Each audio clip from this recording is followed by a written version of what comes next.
Good afternoon, ladies and gentlemen. That's a little different opening. Usually I say howdy, y'all. Okay, we'll do a little bit of a pre-show here. X should be here in a little bit. Starting off with this really interesting news about Seattle. A lot of the necessary follows on for hockey, for anybody, for hockey fans or reporters like John Shannon or Elliot Friedman were sort of caught a little bit by surprise that it took only 12 minutes for 10,000 people to put down deposits for season tickets for the potentially new Seattle franchise. And I guess it's over 20,000 now, Russ. So, I mean, that's a good sign. That's really a good sign. It's a great sign. Are we sure it's not Paul Allen just calling and hanging up and calling and hanging up and calling and hanging up? I mean, he's good for it. No, yeah, he's good for it, but he also owns two other teams. Yeah, but that doesn't matter. Usually, though, when it's something involving Microsoft, it's some sort of scam where they're calling you trying to get personal information, and then they ring up your credit card. So, but this is a big deal. I mean, I've only been out to Seattle once, but just the time I was out there, I could tell it was a really good sports city. And they've been clamoring for hockey. It's not like they've never had hockey. They've had hockey there, but they've never had it at the highest level. And I think that makes a difference. And they're going to have an arena now that they'll be proud of. They again, they were playing in Key Arena in the WHL, and it wasn't great for hockey. Now they have a chance to right that wrong. The only thing Key Arena is good for is concerts. I've spent a lot of time in Key Arena. I know Seattle very well. Like, I can drive there. I can go through. I don't need a map. I've spent so much time there. It's ridiculous. I have been saying for years that Seattle is a bad idea. Mm-hmm. And I'm prepared to eat my words. This really surprises me. Seattle's a funny place. It's a cool city. It is.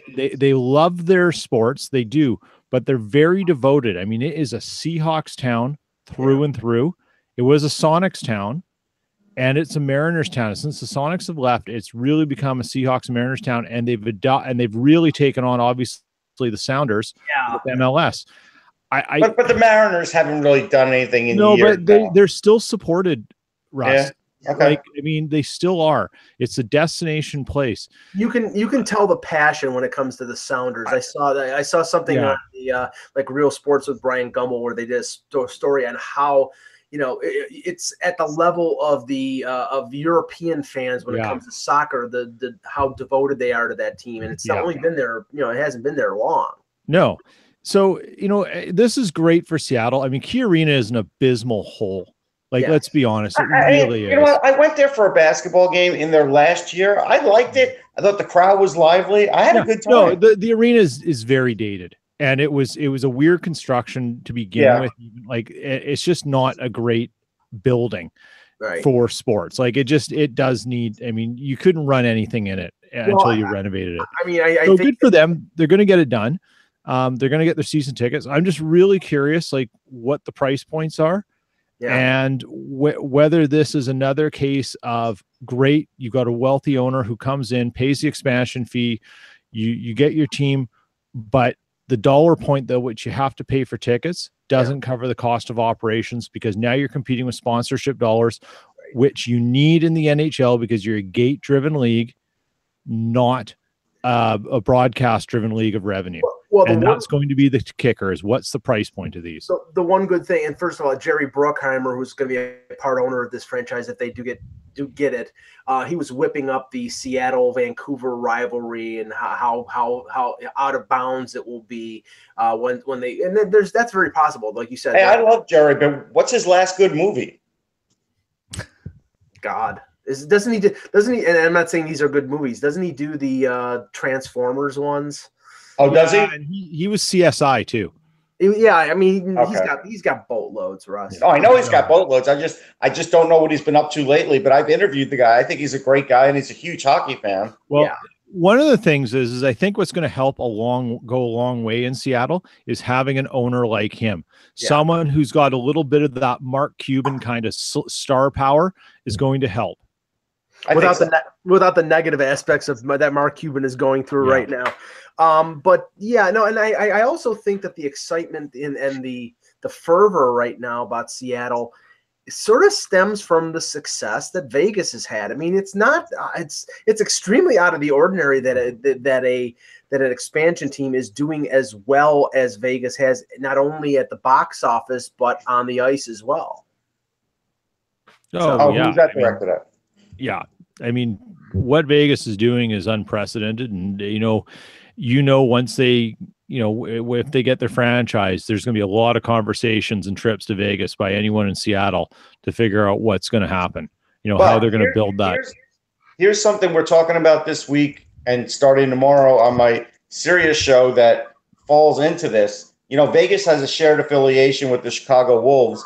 They really need to get their own place, like a kid who's been on your couch too long.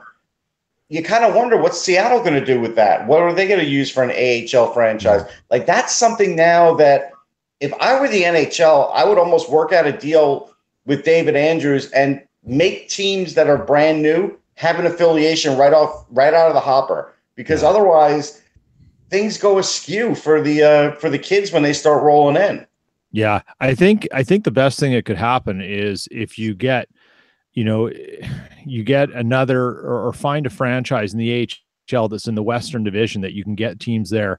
And the best thing that could also happen on that front is Vancouver moving. No offense to Utica, but they got to get their farm team over on the coast, get it into the circulation with those other teams that are on the West Coast. I thought they're part of Abbotsford, no? No, they're in Utica. Who's in? Oh, the Flames are in Abbotsford. No, they were. No, they're gone. So nobody's in Abbotsford right now. They're in Northern California. So Abbotsford's open. That's a good opportunity then. Peter, I was actually surprised when there was that reorganization in the AHL, and it was Bakersfield and Ontario and all these teams that went out west, that the Canucks were not part of that. I mean, they used to be Manitoba, which made a bit of sense because that was a Winnipeg to Vancouver flight, but not Utica to Vancouver. You got to call this guy up 3 days before if you need him. I know, it's insane. It's goofy, and I've never really understood how the Canucks ended there. They had a bit of they had some hiccups. Yeah. With that, and I don't think it was really something they planned on having to deal with, and it became a scramble. But I mean, they've talked about going to Abbotsford. Mm-hmm. The problem is the Abbotsford Arena is a financial mess, and that's why the Flames got out of it. There was, anyone who's gone there has wanted the city to start covering losses if you bring, and Abbotsford doesn't have that kind of, I mean, yes, it's a nice suburb of Vancouver, but it doesn't have the municipality doesn't need to take on that responsibility of propping up a minor pro sports team. So, I mean, there's options, and ideally it would be great if they could, but there's a lot of financial aspects of the Abbotsford Arena and how teams have come in there to sort out before anyone takes that.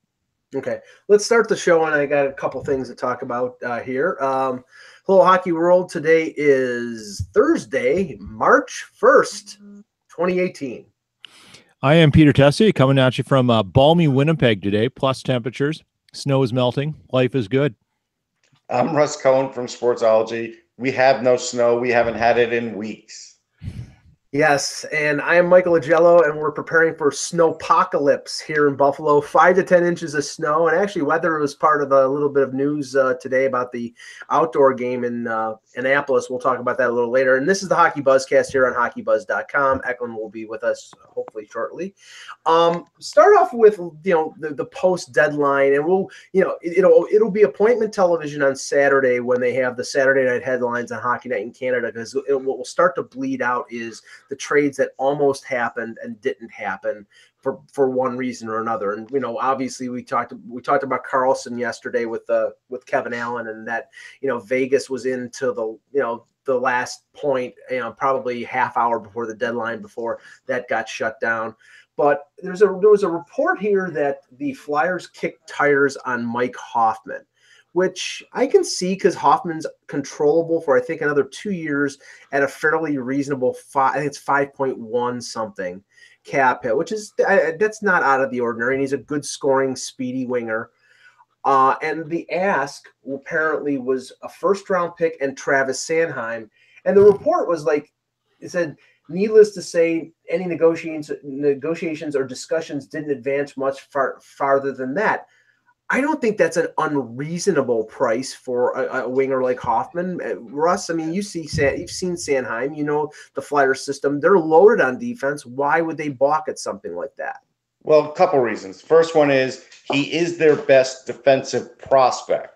Okay. And if you want to get Radko Gudas out of there in a couple of years, or you want to get Andrew McDonald's contract out of there next, or if you're looking for something like that, he is your next guy. I know everybody's looking at Sam Morin, but Sam Morin still has, inequities in his game. He might get in there still for a certain amount of time, but Sanheim is the long-range plan. Mm-hmm. So Sanheim is worth more in the future than what Hoffman is now. And I think Hextall looks at that and says, why am I going to trade him and a first and pay, $5.1 million? Like, all of that doesn't equal into what he's trying to do there. I think that's sound logic, Russ. I also think there's probably, and this is more from a fan perspective, based on how the Flyers have behaved under Hextall, I don't think there's a group of people that are so confident, borderline arrogant about their group of prospects as Flyers fans are. And I think that stems from how the organization's done everything to protect them. They haven't wanted to give up draft picks in the past. And in fact, this is the first year I think Hextall's made a deal where he's traded draft picks since he became GM. And that's part of what his plan is, right? Is he's stockpiling, particularly on defense. Hey, look at Morgan Frost. He's got 100 points, just as an example. Yeah, the guy's leading the OHL in scoring. So they don't want, they know where their future is. They've just got to ride out the wave of some dead money on the Hextall inherited. Yeah. And then they can start inserting these guys. I think I think it's surprising that he's there. But if Ottawa wanted a first and maybe something else, that deal gets done. But Ron doesn't have to do it. But the problem is that, okay, for teams like Carolina and teams like Philadelphia, you've got a bulk of defenders. And I know that defensemen right now are gold in this league, but you can't play all of them. Especially when they're all around the same age range. You're not going to have, 5 22-year-old defensemen. You have to have a few older ones, a few younger ones, some guys in the middle. Usually that's the way it works. And when you have an overload and you've got Haag and you've got Provorov and you got Sanheim and Moran, and I'm sure I'm missing a couple other ones, Russ. Yeah, Philip Myers. But the thing is, they're not all going to hit at once. Gudas's deal, I think, is up in a year. I think McDonald's is up in 2. And so he's looking at all these guys and saying, if I just stand pat, I don't have to do anything on defense. I can focus on other things. Why am I going to mess with that now? Yeah. Well, not mess with it, but to the point of, if you need a top 6 scoring winger, which I think everybody thinks Hoffman is, then, there is a price to pay. Now, okay, could there have been negotiations here and it'll be Sanheim in a second or some other defenseman in a first? Who knows? It sounds like they kicked tires, but they were looking for a bargain. And once they found out it wasn't going to be a bargain, they just walked. Yeah. I think, Mike, I also think there's sort of a funny psychological thing amongst Philly fans and the organization that for so long they made such quick and active moves to fix problems that it got them into a bigger problem. Mm-hmm. And there is I think there's a cultural change of how they look at things. There's a strategic and tactical vision in that organization to not repeat the mistakes that they made for a while, because eventually when you start behaving the way Holmgren did and Clark did, you run out of moves to make and you trade yourself and you sign yourself into a corner. And Ron Hextall's think about this, Peter. You're right. Think about this. If you bring in that Hoffman contract, does that now sort of negate what you could offer Simmons? Maybe. Hey, who do you want, Hoffman or Simmons? I mean, right. And that's a fair question. And the other thing with Philadelphia is, Russ, you said, he doesn't have to do this because of what's coming off in 2 years. Right. And he's got it, Drew's getting older. Simmons is getting older. You've got to find your age gap in a sweet spot and loading up and moving out youth for the wrong player. Because if Hoffman's only got another 2 years, he's right back to square one of having to re-sign him just like he's going to have to deal with the cap space that he's going to get when AMAC and everyone's done. It could be something. It could be something similar, Peter, to what is going on in Ottawa. Not that I think that the Philadelphia is a chintzy organization, but when you have Hoffman who's under contract for 2 more years and you have Simmons under contract for 1 more year, you may be saying to yourself, okay, we've got the 1 year with both of them together, and we know that we can't afford to sign Simmons for what he potentially could be asking the following summer, so at least we'll be covered and have Hoffman for another year. See, but I think they know they could sign Simmons, and that's why they're not going for a guy like Hoffman. Okay. Yeah, I think they already know what Wayne Simmons and his agent are coming to the table with. Yep. And for all intents and purposes, Wayne Simmons could say, I love it here. I see the future in this franchise. I want to stick around, and you're going to get a little bit of a discount on me as long as you give me a raise. And I think that's because Wayne Simmons also has to look at, he's a valuable player. There's 30 other teams in this league who would like Wayne Simmons on their team. It's who's the best fit for Wayne Simmons and on the right trajectory. Because he's got one last shot at this on a deal for term and dollars and being on the right team that's going to give him a chance to win. He's got to be careful about that. Here's the other thing. On the outside chance Frost can play in the NHL next year, where are you putting Hoffman? Yeah. Well, I mean, Frost will be a center. He's a center. Well, I don't think he'll break in as a center, though. Right. That's why I think he might. I mean, he'll be 19. I think he's staying in the Sioux, Russ, and I think he'll probably go to the World Junior for Team Canada. I'm not, he's gotten himself, in better shape. Not that he was in bad shape before, but he's a stronger player. But he's still not he's not a big player. So I think. Well, we don't know. We don't know what's going to happen when he comes in for rookie camp, and we don't know what it'll look like in September. But the conversation's probably going to be there based on the domination that he's doing right now. No, I want to touch on, because Eck wrote about how the Sabres could be very good soon. And I question that, being in Buffalo and watching this team, and not watching them every game, but watching them enough to get a feel for the organization. Now, they have in recent weeks, as Eichel has gotten hurt, they've beaten teams that are way ahead of them in the standings, with Boston and Tampa. They're going to play Toronto 4 times in the next month, and I'm sure they'll win their share of those games.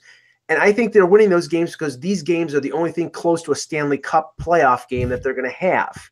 And they're players playing for jobs right now, and I think that's part of it. But I look at this team, and Russ, I look at where the Sabres are. Middlestat will probably be on this team next year. I'm sure Jason Botterill will try to make some changes because, I think, season ticket numbers are going down because this team keeps finishing 28th, 29th, 30th in the league. There's going to be changes. You can't blame this on Phil Housley, but I don't see it being very good quickly here. I think it's going to take a couple years. It could take a couple of years, but when they brought in Danny O'Regan as an example, he's 24 years old, so they didn't bring in a kid. Rodriguez is already having a pretty good year. Eichel, we know it's Eichel. If they want, they can reunite them all. They do that, that pushes everybody else down, and all of a sudden helps them on offense. Middlestat will be there, so then Middlestat doesn't have to start on a top line if they don't want him to. And Gouli will probably be there. So that does help them a lot. Antipin will be gone, which is probably addition by subtraction. And they have money to spend, so they're going to pick up a free agent or two. It's all depending on what happens in net, and I still think at the end of the day, they're going to look at their options, and they're probably still going to tender a contract to Leonard, even if they get somebody else. Because at the end of the day, I don't think they're going to just hand the job to Ullmark. I don't. I think one of the things is Buffalo enters the offseason, they have to take a look and say, it's bad now. Yes. And we have to accept that. There's no quick fix. And it may have to get a little worse first before it gets better. Right. And that's what Botterill's got to consider, is that if the damage is done on terms of season tickets, returns, and stuff right now, then you've got to give hope at this time next year. Right. And it may take that to do some things to get what you need from maybe draft picks or prospects later. But he's got to take a look at that when there's not the pressure of time with the trade deadline. There's not all the vultures around, not trying to help you, but to screw you over, so to speak. Right. When he can do things a little more on his terms, And, if he can find a way to unload Bogosian's contract, I mean, that's a big if. He's got to do it, right? He's got well, the problem is that if they want to buy out that contract, Peter, they might not be able to because he's out for the rest of the year. Now they will have to prove that he's 100% healthy before they buy him out of the final 2 years, and it wasn't any kind of front loaded deal. So they're going to take a hit on that, and maybe they rely on the desperation of other organizations for a defenseman who's willing to give Bogosian a second chance. But the guy has been injured ever since he stepped off the plane from Winnipeg. He's been injured since his second year in the league.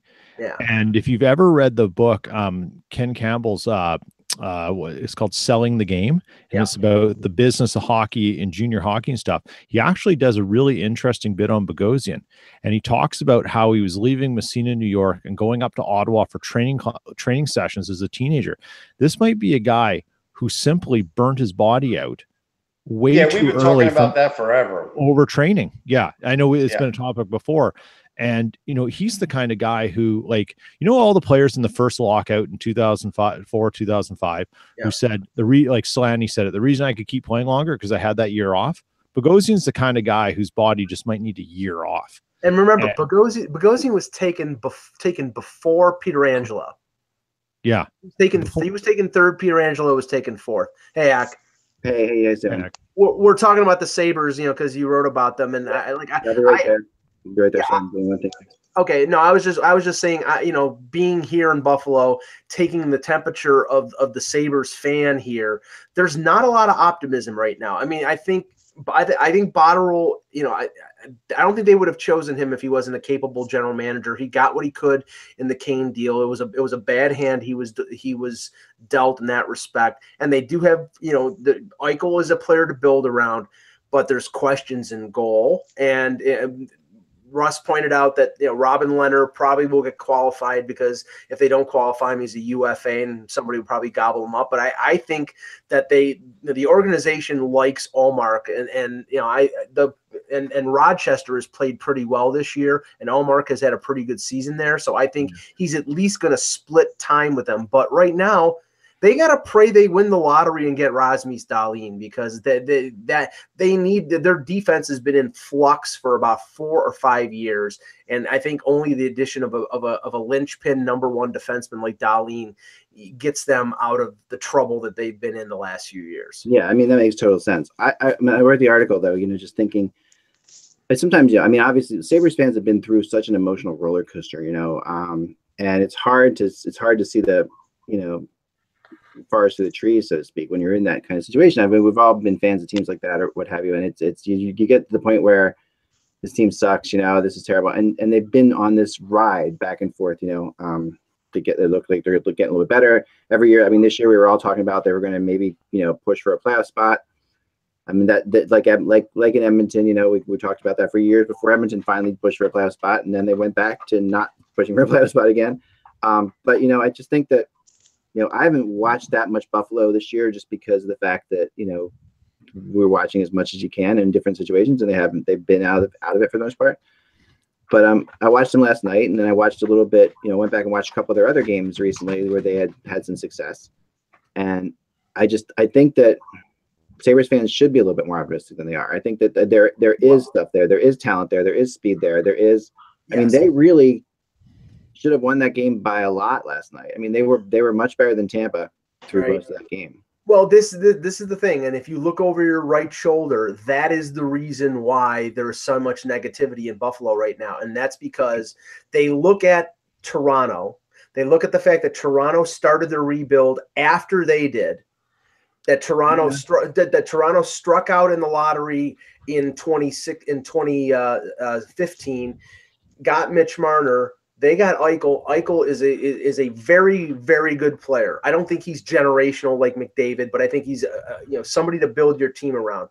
But Toronto gets Matthews in 2016, and Matthews and Nylander and Hyman and Brown, and everything has worked almost perfectly in Toronto. They're not a Stanley Cup contender after 2 years, but they're getting there.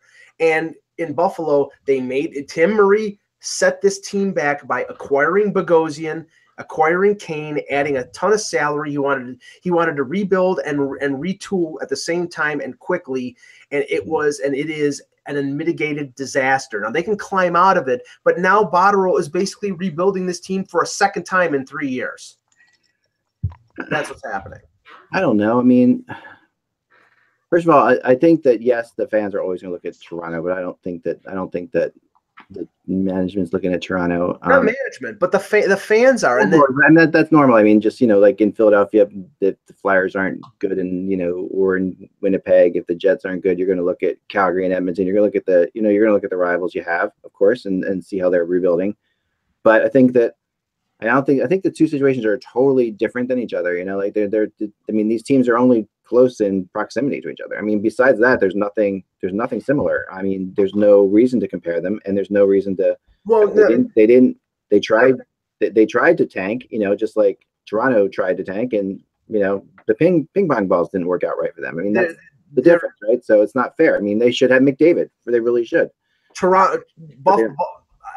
Being from Buffalo, I know this for a fact. Buffalo, in terms of Toronto, has a massive inferiority complex. They always look at Toronto as the reflection of what they either want to be or could be or whatever. It's that small town wanting to be the big town type of thing. And like when there was rumors about the Bills and John Bon Jovi buying, and Larry Tannenbaum buying the Bills and moving them to Toronto, John Bon Jovi better not step into Buffalo, because he'll be assassinated. That's how much he's hated here now, because of that perception. It is he gave football a bad name. Yeah, I mean it is one of the top fan bases for hockey in the United States. It's better than some Canadian cities. It's really solid. I mean, all around, as far as the amount of people that come to the website. I mean, for years now, the traffic has been crazy from Buffalo. It is a Canadian city. And the fans love to talk hockey, and they know what they're talking about. They're a smart group, and I think that at the end of the day, that's what plays into this. But I just, watching that last night, you just realize that it's a shame. I'm not going to agree that Botterill handled the Evander Kane situation well, because I don't think he did. I honestly don't think he did. I'm talking to other people who were around it. I mean, there had to be another way, and I know Kane's difficult, but they're going to end up looking foolish for that trade. I don't know, foolish. I think that's kind of rough, because they did get 2 picks, albeit conditional, and they got a player, O'Regan, who will probably play in their lineup right away. That's not foolish. I think with that, the only reason if Botterill ends up looking foolish, it's only because he waited too long. And he should have been more proactive earlier with someone in teams, and working to find a way to get him out a little more creatively. Maybe he should have traded him when he was red hot at the beginning of January. That's possible. But honestly, when one general manager, and this is what Botterill said, when one general manager calls you up at 2:50 on deadline day and says, "Okay, I'll take Kane for this," there's not much creativity that you can generate as a general manager to get more. There has to be a bidding war, and because Kane, but you have to create that too. I mean, that's not, you can't sit around and expect, that's not an acceptable answer to me. It's not to say that one general manager called you. What were you doing with your time? But I think Kane's dip and play hurt everything. But again, and that you can draw to, could have moved him later, could have moved him earlier. I mean, could have made that happen, but you got to be a little bit. I don't know. You have to be more proactive than this. If you're sitting back and they were sitting back waiting for the world to come to you, is not going to happen. Well, I mean, Peter, am I overemphasizing the effect that Kane's off the ice shenanigans and locker room stuff that we've heard year after year after year, how it affects other GMs and teams before the deadline? They don't want to add somebody who's a problem. I don't think you are. And there was a lot of discussion prior to the deadline here and after about Kane and what was going to happen with him. Right. And the media here knows him well. And the one thing that was consistent amongst a lot of guys on the beat here was Evander Kane's a lot of things, but what he isn't is a slacker when it comes to his work ethic. Right. And they say there's only been one other Jet who works as hard at practice as Vander Kane, and that's Blake Wheeler. And there wasn't a dispute about it. Right. In terms of that, he came into training camp as fit as anyone else. There was never a problem. Yeah. And so he's prepared to play hockey. It's what's between the ears. But you know what? Who is the leadership on Buffalo? Well, that's the thing. Now you pulled out with Joe Thornton. Right. The leadership. Look what they did. You're exactly right. Look what they did. Burns. They had Thornton pick him up from the airport. You saw what Elliot Friedman wrote today, right? No. Thornton showing up in a limo just like Marlowe did to him. That's the kind of thing that's going to, and good on Joe. Like that's being a leader. That's being smart. You're playing right into Kane's wheelhouse. Right. Mm-hmm. And okay, here you go. He's in the sunshine. Is San Francisco, the Bay Area, the ideal venue? No, he's more SoCal than NoCal. Right. But that's going to work with him. And you know what? Kane was out on the ice doing his thing. Had a great game. The leadership in Buffalo right now is a 20-year-old Jack Eichel. And the thing is, a 20-year-old Jack Eichel and I believe a 22-year-old Sam Reinhart, and the guy who had the most influence on them was Evander Kane. So there was not any leadership to keep Kane in check or to put him in a positive direction because he was in a sense part of the leadership group, and that's probably part of the problem. Right, but going forward, remember Steve Greeley, who was there as the assistant GM, he was an associate coach at BU. You've got Rodriguez, you've got O'Regan. They're 24 years old each. They at least have experienced winning. Right. That's going to help the locker room with Kane gone, and I think that's what you have to look at too. And it's not a mistake that whenever Botterill it was a minor deal, and I don't know how much of a leader he is. Probably not much, but it was, Botterill brought in a guy like Scott Wilson, because the guy won a Stanley Cup because he knows the character of the player in Pittsburgh, and he wants that winning mentality around. I mean that will be the task in front of Botterill over the next couple years, is to weed out who has that losing mentality or is a problem. And that'll happen by attrition because, I'm not saying Josh Georges is that problem, but Josh Georges is an older player. His expiring contract, he moves on.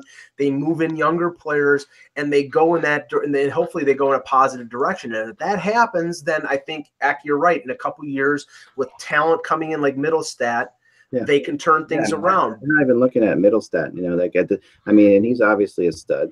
But last night I'm just looking at players that they have right now after trading Evander Kane.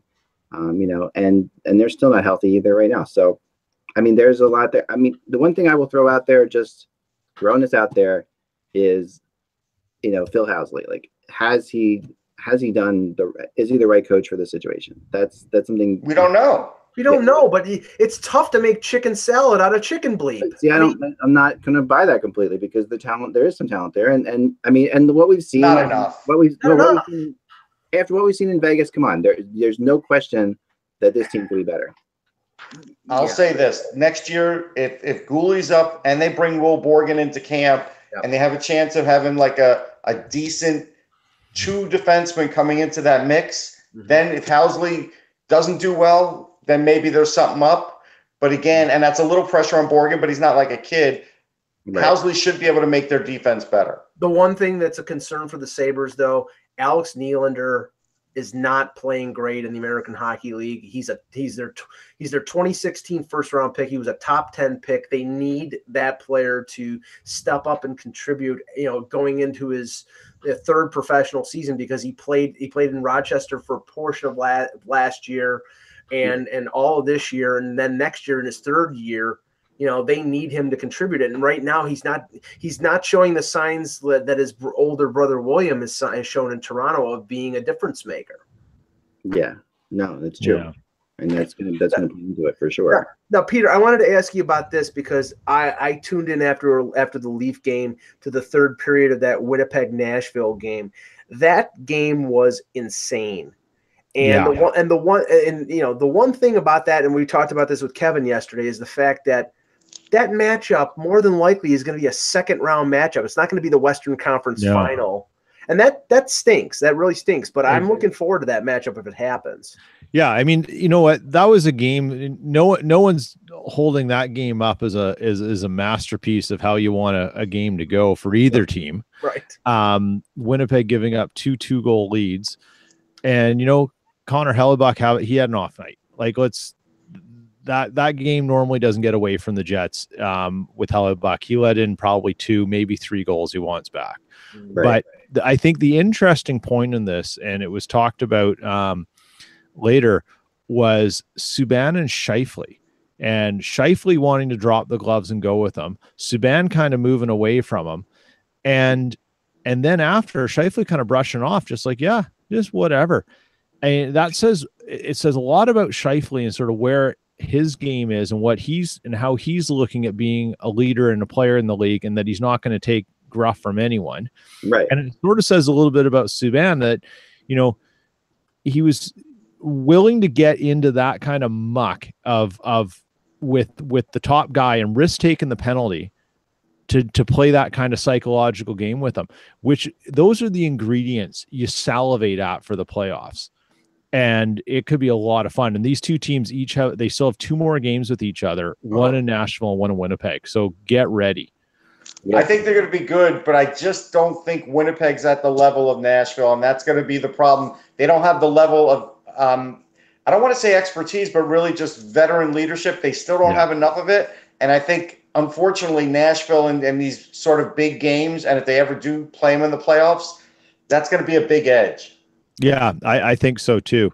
I mean, home ice is everything, and unfortunately for Winnipeg, that was a tough one to lose just for the points, right? Yeah. But that was a fun game. I was at the game. It was a raucous atmosphere in there, and Paul Stastny made his impact immediately. Yes. The interesting thing about that was how Maurice is putting him out. First unit power play time. Who he had him out with on shifts. He had penalty kill time. And Stastny, this is the thing. He found his holes on a new team in his first game, and he had a great assist and he had a great goal. Yeah. And if that continues, he could be that veteran leadership that isn't there too, Russ, that comes in and helps out as well. Now, Peter, do you think that's why they went and got him?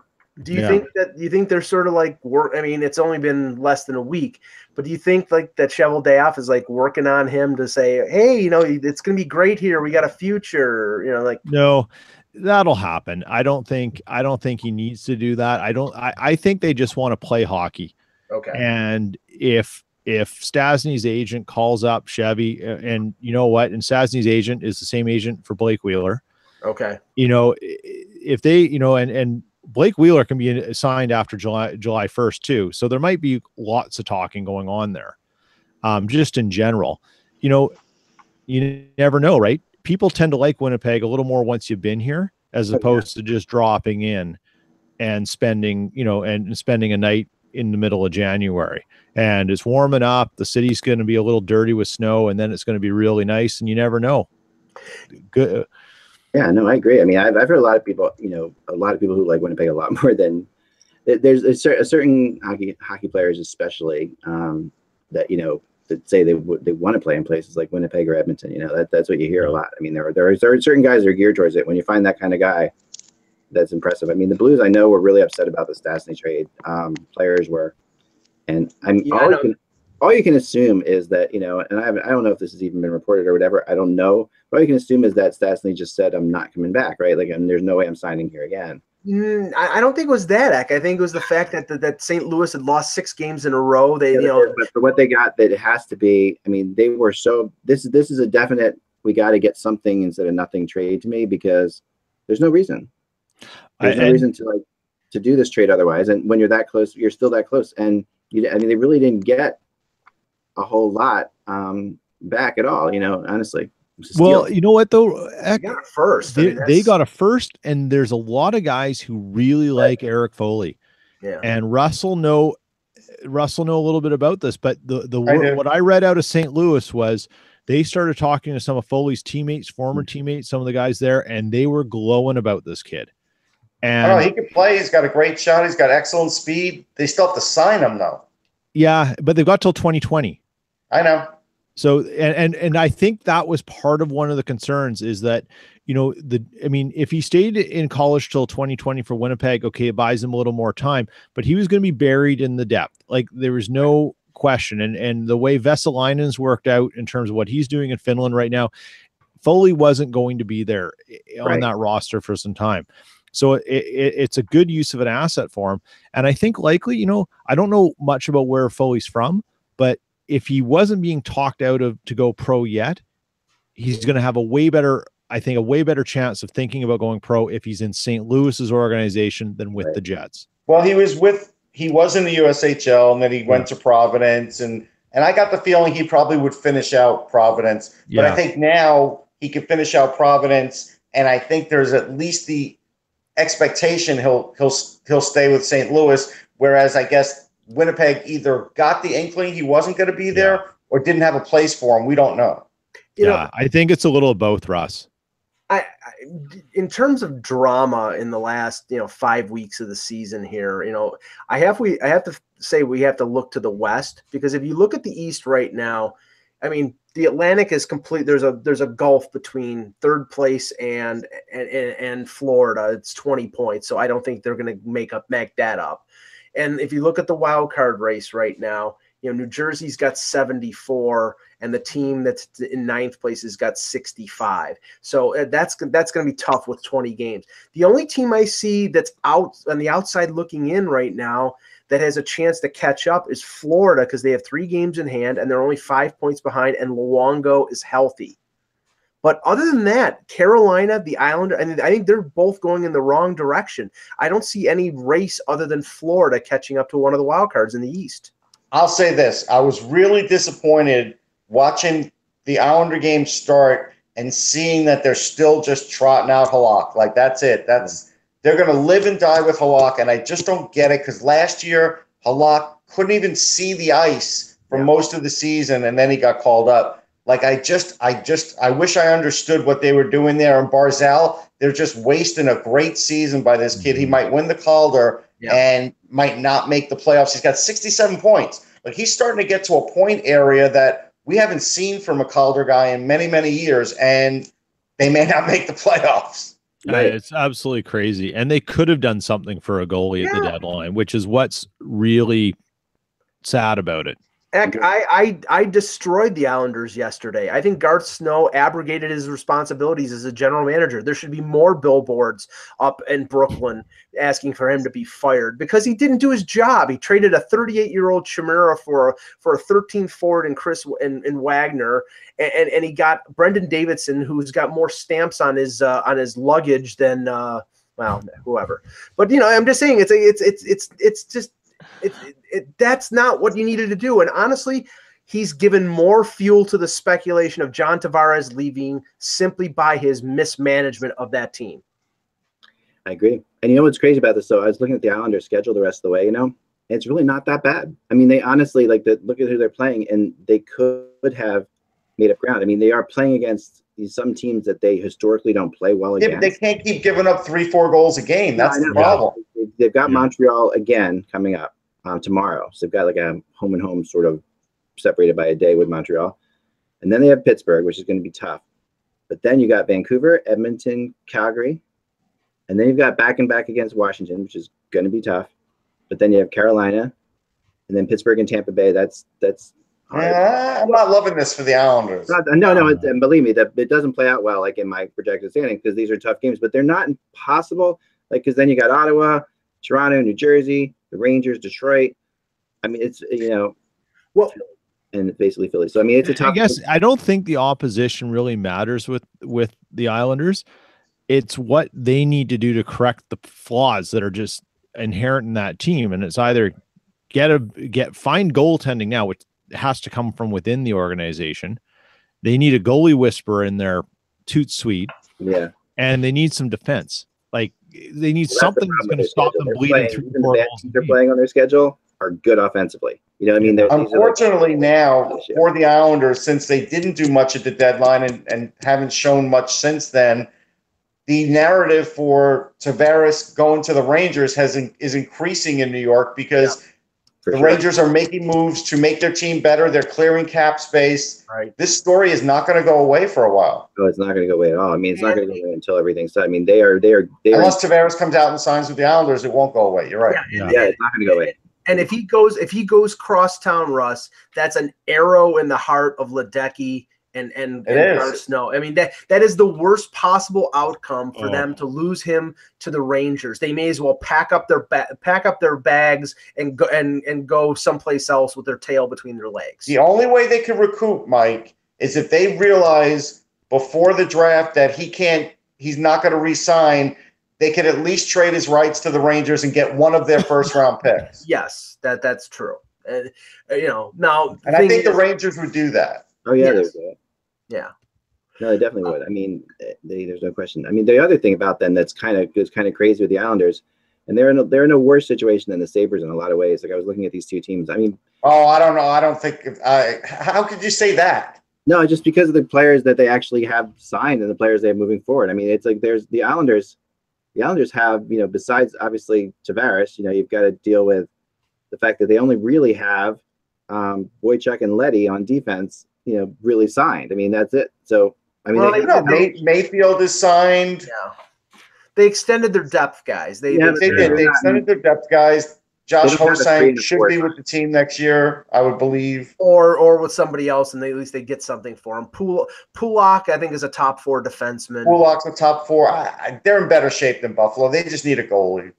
I mean, but Hans RFA, Hickey's RFA. These guys are RFAs. Sure, they're UFAs. I mean, sorry, they're UFAs. It's like that's the thing. I mean, there's going to be changes in Buffalo. I was told by a Buffalo reporter that don't be surprised if Ristolainen is traded during the offseason because that would be crazy if they did that. I still don't see.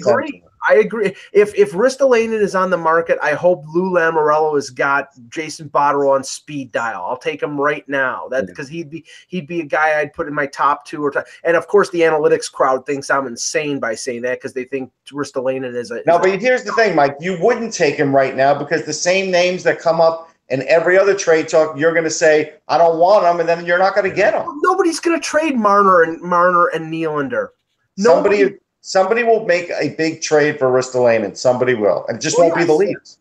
Right. Well, if they're asking for Marner or Nylander. This is the thing. But do you not understand? This is, to me, the quadri now that the Leafs are in with Lou Lamoriello. Anytime a big name is going to come up and they go through these names and Lou says you can't have them, the Leafs aren't going to get these guys. Yeah, and then the only thing until they're willing to give one up. Or they find some team that is willing to take a lower player in a deal for like somebody who and I'm just speculating here. Tyson Berry's name has been out there in Colorado for years and years and years. Mm-hmm. And maybe now that they've added Girard and they have Johnson on the long-term deal, Makar is coming along. Maybe they're prepared to move him because he's making $5.5 million. I could see the Leafs getting in on him and not having to give up a Marner or Nylander. So that's probably the situation. Fair. Yeah, that's probably the situation. But that's the level they're going to get. They're not going to get that next level without giving up one of those guys. Right. That's what the market is. I agree. And that's all true. That's very true. Heck, I wanted to, because Russ retweeted something, and I thought it was pretty hilarious too. Was the Adam Silver edict against tanking? Okay, Uncle Fester. Because this is ridiculous. He fines Mark Cuban $600,000 because he openly said we're tanking. I'll tell you right now, Montreal Canadiens fans are pissed off at the possibility of Carey Price coming back early from the concussion because they think there's a possibility they could get a bottom 3 or a bottom 4 pick and have a chance at winning the lottery and getting Rasmus Dahlin. And Price, because he's a great goaltender, could screw that up. It's true. It's true. I mean, this is such a long discussion. Tanking is so my feeling on tanking. We talked about before. I really think there needs to be something done about it. Tanking is a tool. Well, what could a commissioner do? For $600,000 to Mark Cuban is a joke. It means nothing. They'll give it to charity. No, I mean I completely agree. I mean he'll gladly pay $600,000 for the first pick, whatever. Yeah. It doesn't matter. I mean that's the issue. No, the issue is that we've talked before about solutions. There needs to be some other solution. Besides, there isn't. It's gotten better with the. They definitely have improved it. $600,000 to Mark Cuban. That's my equivalent right here. $5.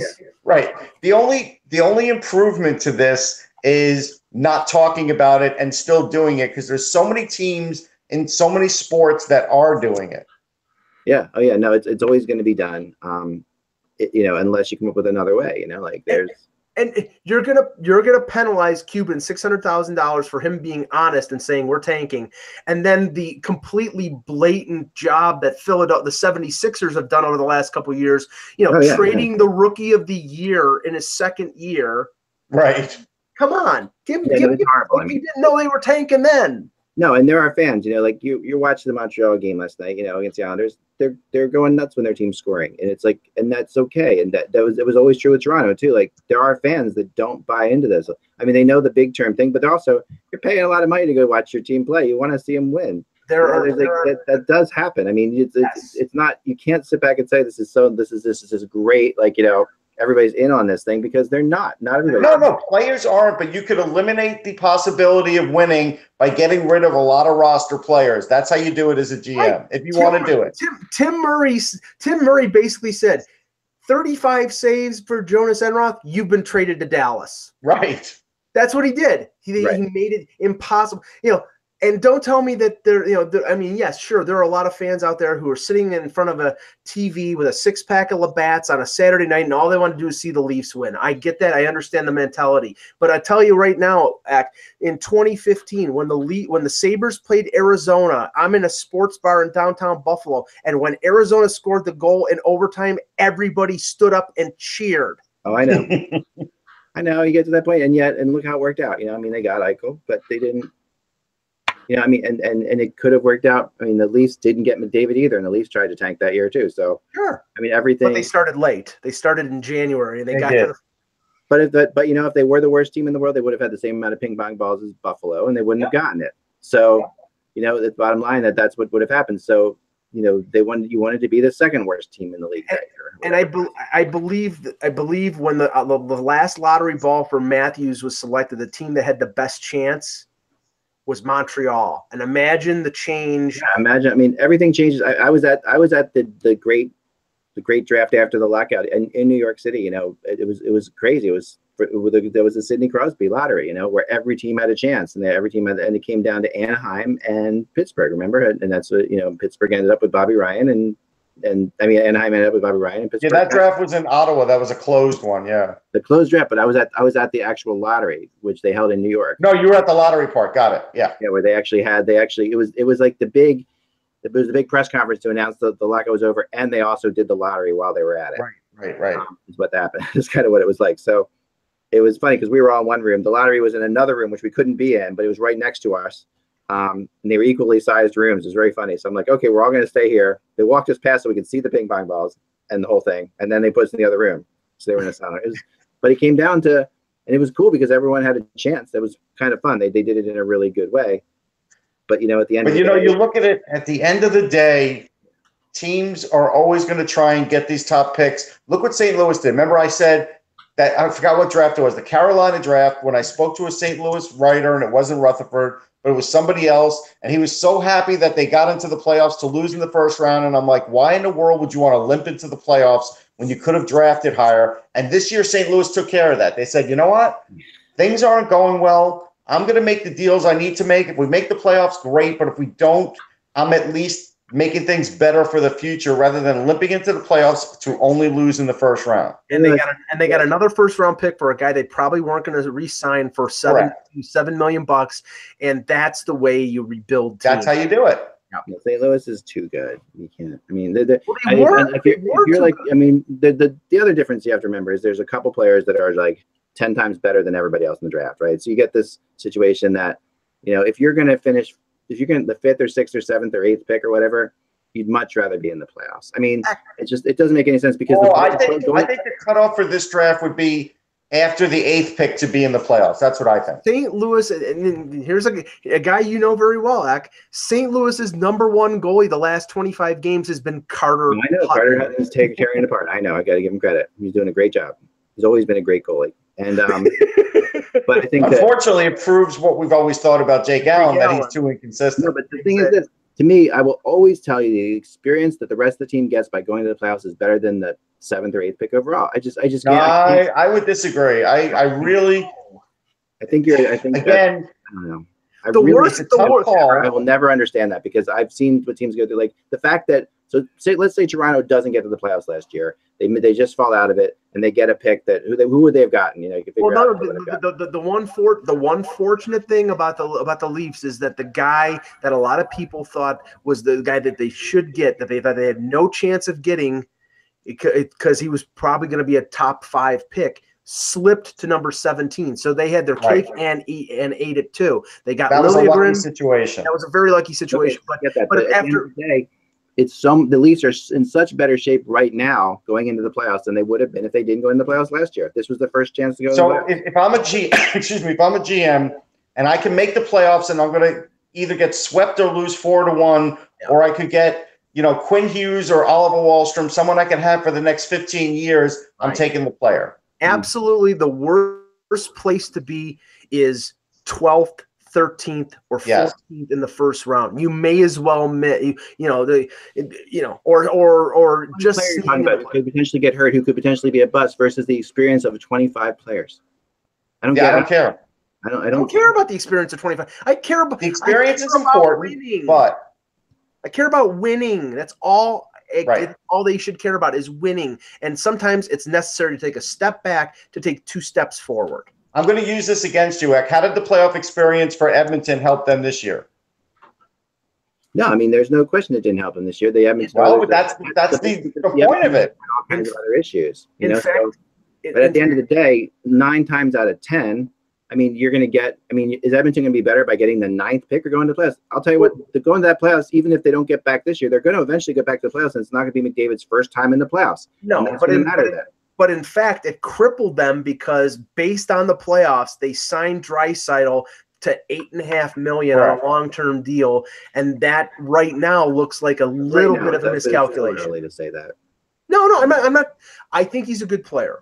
But he is a good player. But the playoffs inflated his value. It did. And I've heard criticism, and I've heard people say he's not a center, that he translates better to a wing. And if you spent $8.5 million on a winger, Toronto learned their lesson about Phil Kessel. Is Phil Kessel a Stanley Cup champion? Sure. He's won 2 Stanley Cups. Is he a great player? Sure. Is he a franchise foundation piece? Not a chance in hell. He's a complimentary player. That's all he is. And he's a great one. But if you expect him to be a building block for your team is going to miss the playoffs like the Leafs did for most of the time that he was in Toronto. Yeah. I mean, it wasn't. I don't know. I will not be able to be sold on this one. I will agree to disagree. Because honestly, I think that there's such a benefit of the attitude around an entire team when they're a playoff team versus not a playoff team. Even if they now, and the only caveat I will say is, okay, you're talking about making the playoffs or getting Connor McDavid. Yes, there's a difference there. If you're talking about getting, Eichel, but if you're talking about a generational player, okay, I'll take the generational player over the experience of my team in the playoffs. But for like the guys who are 8th or 10th, and even if they're good players, they're not generational players. I think that's because we don't get generational players even every year. So it's like to me, it's all about scouting though, Eck. It is. I don't think making the playoffs did anything for Edmonton because by the time they do get back again, half of the players that made the playoffs or even young players, they're going to be gone. The only thing that'll be left will be those core pieces and Cam Talbot and a few players. Right. Yeah, no, they had to, but they made everything to Edmonton because if Edmonton doesn't make the playoffs again last year, then that whole team's confidence is shot forever. I mean, they had to make the playoffs at some point. They had to get in there, and it's like, unless you think this is just completely the wrong team that they have on the ice, and making the playoffs, not the right team. I'll say that. We know that. But see that making the playoffs and I'll use a different sport as an example. Buffalo, the Bills missed the playoffs for 17, 18 years in a row since 99. Right. They make the playoffs this year. Great. Now everybody's relieved. Thing is, the team is going to be dramatically different this year than it was last year. So it's meaningless because they ended the streak or they ended the skid But okay, so what? Now it's going to be a different team, and you're starting from scratch, and that's what happens with hockey teams as well. Football starts from scratch way more than hockey does. I mean, hockey, like I think that hockey, you know, most of the players that made the playoffs last year for the Oilers are still on the Oilers now, and you know, some of them aren't, but most of them are. You know, and some of them have let them down, and some of them haven't played well, and then they've had different issues for sure. And they'll have a few of them won't be there next year. What was that? And a few of them probably won't be there next year. No, a few of them might not be there this year, but still, your key players got a year of playoff experience under their belts. Like that matters. Darnell Nurse, you know, and that'll help them when they're on the golf course. It will.